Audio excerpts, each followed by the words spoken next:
In the fantasy world of Windaria, a young farmer named Izu and his wife Marin load their vegetables onto a cart and head off for the kingdom of Isa in order to sell their produce. On the way, Marin reminds Izu to pray to the sacred tree of Windaria. They ask only for good memories. The journey is a long one, and they even pass some unicorns. They finally arrive at the maritime city of Isa, where they are successful in selling their vegetables at the local market. The couple witnesses the young princess Ahana's running atop the city's aqueduct. Izu runs off to sell some vegetables to the man in charge of controlling the water levels, but he is asleep, so Izu just leaves the food on his table. After he leaves, a man steps in and steals the old man's keys. Meanwhile, the princess dives into the sea. The thief then uses the keys to open a gate that lets water from the sea flow into the aqueduct, which causes it to overflow. As everyone in the city flees, Izu heads back to close the gate. He struggles to climb the stairs but eventually manages to reach the wheel and successfully closes the gate. In the meantime, the princess intercepts the saboteur. He is subsequently brought before the Queen of Isa, where he confirms that he was hired by the rival kingdom of Paro to cause this incident. Despite the treaty signed by the two nations not to invade each other, the Queen and her council assume that Paro intends to launch an attack on Isa. The princess seems angered by their talk and storms off. Later, the Queen comes to see Ahana's and tells her that she's aware of the rumors that she has been seeing the Prince of Paro. The Queen warns her daughter that she should be careful now that relations between the two kingdoms are worsening. Ahana's proclaims that she and Jill, the Prince of Paro, do not see each other as either Isans or Paroans. They are free of that mentality. The kingdom of Paro is the opposite of Isa. A dark, industrialized city with an advanced military. There, the king scolds the man who organized the recent sabotage for failing at his duties. As Jill sends off a message by pigeon, he is summoned to see the king. However, he refuses, saying he doesn't have time to waste putting up with those old men. The soldier pulls his gun on him to make sure he will come along. Meanwhile, Izu and Marin have returned to their small village of Saki, which is located in a neutral territory. Izu is excited about the prospect that the Princess of Isa might come and reward him for his heroic deeds, although the other farmers of Saki seem doubtful. The pigeon lands on the tree of Windaria and Izu climbs up to see it, finding Jill's message. It is addressed to Ahana's and Izu laughs at its contents. Izu, Marin and the others then head to the location where Jill and Ahana's intend on meeting with each other. A place aptly named the Forest of Doubt. Ahana's is upset that Jill didn't tell her about what was going to happen last time they met. Jill claims he didn't know anything and has no power over state affairs. The two reconcile and vow to trust each other from here on out.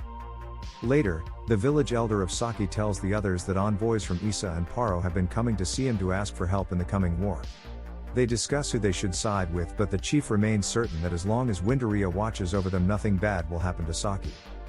A woman named Druid passes by the meeting on her way to see her husband Banbo, who recently became the captain of the mysterious ghost ship. Izu claims she's wasting her time because in the past the captain vowed not to meet with a woman on land for 10 years. That night, Izu meets with Lord Karl from Paro. He asks Izu to work for Paro, and even offers him a nice vehicle. Karl then gives him a metallic pass and tells him to come to Paro. Izu takes his new toy for a spin and eventually gets the hang of it. Upon returning home, Marin tells Izu that a minister from Isa came to visit and asked for their help. Izu is not impressed with the gift from Isa. Marin isn't happy that her husband is seriously considering getting involved in this war, as she just wants to live a peaceful life on the farm. Although he tries to reassure her by saying that he's not going to leave her for 10 years like Banbo did to Druid, she's still not convinced. Meanwhile, Druid stands atop a cliff shouting at the ghost ship, saying that she doesn't care about prestige anymore, she just wants her husband to return. Izu decides to leave in the middle of the night. Marin reluctantly gives him a small dagger to take with him on his journey. Meanwhile at Paro, Jill orders an incompetent soldier to fire a cannon. He loads too much powder and it blows up. Everyone freaks out and assumes that Isa has launched an assault. Izu arrives in the middle of the chaos and hitches a ride with a guy who just leaves him with a tank and heads off to a brothel. The king orders Jill to rebuild the military and take Isa. He's not happy about this. Izu gets himself lost in Paro and crashes his tank. He then meets other men who all came to Paro to find work but have ended up homeless. Back at Iso, men are training and armament is being prepared for war. In contrast to Paro, here everyone seems to be having a good time. But Princess Ahana's asks the queen's permission to marry Prince Jill, saying that doing so would unite the two kingdoms. The queen and her men refuse, declaring that they cannot trust the Paroans after they chose to break the peace treaty. A balloon from Issa and fighter jets from Paro arrive at Windaria at the same time. The jets engage the balloon in battle and it crashes. Fearing that the village will become a battlefield, a man named Toril offers Maren to leave with him, but she refuses, saying that she has made a promise to Izu to remain at Saki and wait for his return. The only surviving fighter pilot returns to Paro and crashes into their airport. The king is mad that the Isans have secretly been building an army and can now defend themselves. Minister Karl eggs him on, saying that they were probably already preparing for war during peacetime. Jill shows up and says that they should give up on trying to invade Issa and that they're the ones who started this in the first place. His father accuses him of being corrupted and then draws his sword to establish his authority. Jill manages to disarm the king and ends up stabbing him. Meanwhile, Izu shows up at the front gates with his pass, but the guards just throw it away and start shooting at him for no reason. They also happen to shoot down Jill's messenger pigeon. Following the death of the king, Jill is forced to take his place.